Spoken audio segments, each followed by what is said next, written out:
All right, everybody, welcome to another edition of Average Joe's. Guess what? The Super Bowl is right around the corner. We need to bring something to a party. We thought we'd try something new. We've done wings, we've done meatballs, we've done all the classic stuff. This year we're trying buffalo rolls. Check out these handheld beauties. It's a doughy mixture. It's got blue cheese, mozzarella, and Frank's Red Hot all twisted together like a cinnamon roll, but in these handheld beauties that you can dip. We made ours into a shredded chicken sandwich, and it is delicious. Oh man. So come with me and we'll show you how. Starting with the dough, last night put together a pre-ferment, which was just flour, water, and yeast. Let it sit for now going on 12 hours at room temperature covered. You can see that pre-ferment's bubbling up really nicely. For now, we'll start with adding the warm water, 100 degrees Fahrenheit, and mixing it into the pre-ferment. It should start to look like a foamy milk-like texture, and then we're going to add our flour. Before we dump that in, we're going to go ahead and put our 7.5 grams of salt in with the flour and a 1/4 teaspoon of instant yeast. Mix these guys together. All right, so we're just going to mix this up until there's no more dry pockets of yeast.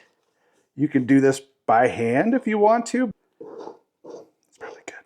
All right, we've got it well mixed and incorporated. Now it's time for the bulk ferment. So that's a 2-hour process, but for the first hour, every 20 minutes, we're going to take this out and do a stretch. So let's go ahead and cover this and get it in a warm spot. In 20 minutes, we'll check back. All right, 20 minutes in, we're going to do our first stretch and fold. So I think we're going to do 8 to 10 or 10 to 12, but we're going to give it a good pick up and fold over. Turn the bowl, pick it up, kind of fold it over on itself. We'll put it back, let it sit for another 20 minutes, do that again. Okay, so another 20 minutes, we're gonna do another 10 folds.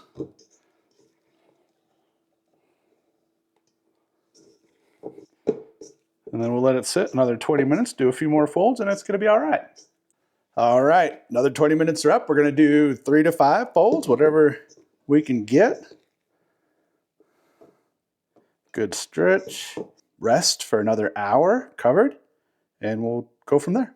All right, an hour more proofing. It's really risen quite a bit. Kind of, I would say marshmallowy and fluffy. Real kind of. Okay, out of the bowl, we're going to put a little bit of flour on top and just start working this. Ooh, it's very light. Just kind of press it out. See if we can get it. We're looking for about an 8-inch by 14-inch square.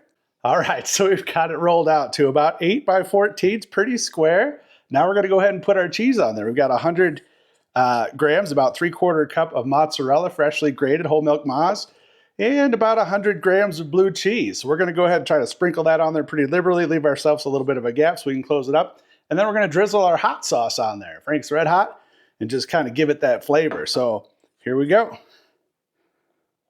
Mozzarella on. We're going to go with the blue cheese. It's kind of sticky, so we're going to just kind of try to break it up into smaller pieces as we crumble it on there.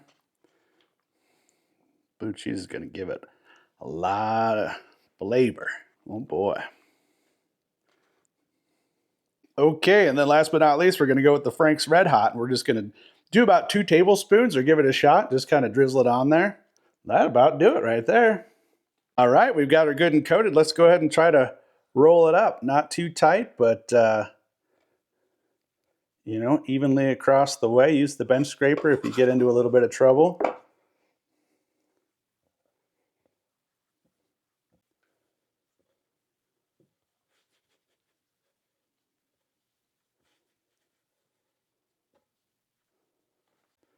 And kind of pinch it shut along that seam area. Kind of keep it all together. All right, so we're going to use the dental floss method to break this into, try to get this into 8 even slices. So we'll slide it underneath, find the middle or close to it, pull it tight. And we'll do that again for each half, just have it again.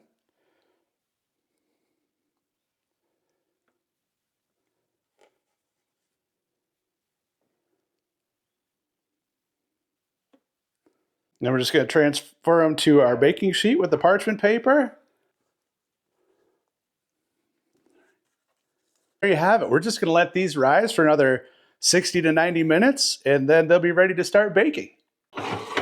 After about an hour, they kind of rose sideways instead of up, but we're going to put them in oven at 450 degrees. What we're going to try to do is steam them as well. So I'm going to dump a cup of water in a cast iron pan that I've got in there and try to close the door pretty quickly.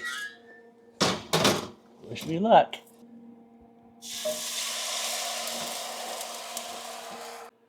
Okay, so 20 to 25 minutes at 450 degrees. They're starting to brown up on top. You can really smell the cheeses coming together. It smells amazing. And the hot sauce, we're going to take them out. Look at that. Whee! Wow. And so right away, we're going to brush some of this sauce on there. What this is 3 tablespoons of butter, 2 tablespoons of Frank's Red Hot. We're going to go ahead and brush that on top. Each one. All right, they're cooled off. I think they're ready for a taste. Let's give this a shot. Try this little guy right here. We've got that swirl of Zola cheese, melty, gooey, mozzarella. Ooh, that looks good. Nice soft crust in the middle. Very airy, crunchy on the end. That's delicious. That blue cheese really blends together with that hot sauce. It's kind of like eating a chicken wing that's made out of bread. It's delicious. Yeah, they look a little funny, but you know what? Sometimes average is good enough.